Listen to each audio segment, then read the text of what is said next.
sa manager ni Ilyas, ako, push through ako doon na ano ka pa rin, post ka pa rin as a good father. Kasi father ka eh.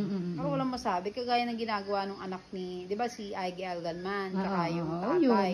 Eh di ba todo love siya dun sa anak. Ganon dapat. Kasi at the end of the day, tatay ka pa din. So magugustuhan ka pa ng mga fans, ay gusto ko rin siya maging tatay. Di ba? Yun yung parang binibuild mong ano sa delulu ng mga fans eh.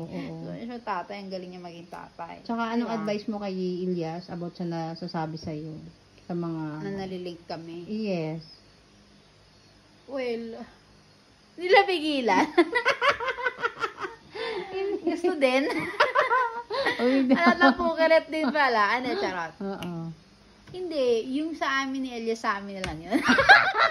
Hindi ka professional. Nila pigilan. Charot! Sinayaw ka kasi. O, di ba kinilig? O, naranasan ko din yung kilig ni Ate Gail, babae din eh. Hindi, charot lang. Ito na talaga totoo.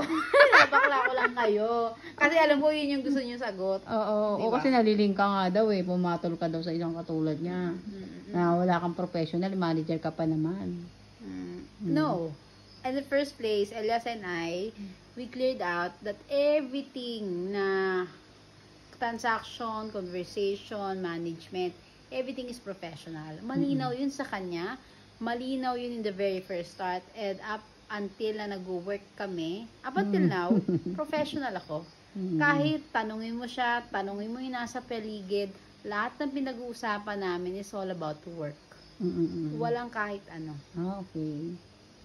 Kaya kung may magsabi, may mag-bring up na issue, hala, baka may something kayo, whatsoever. Wala po.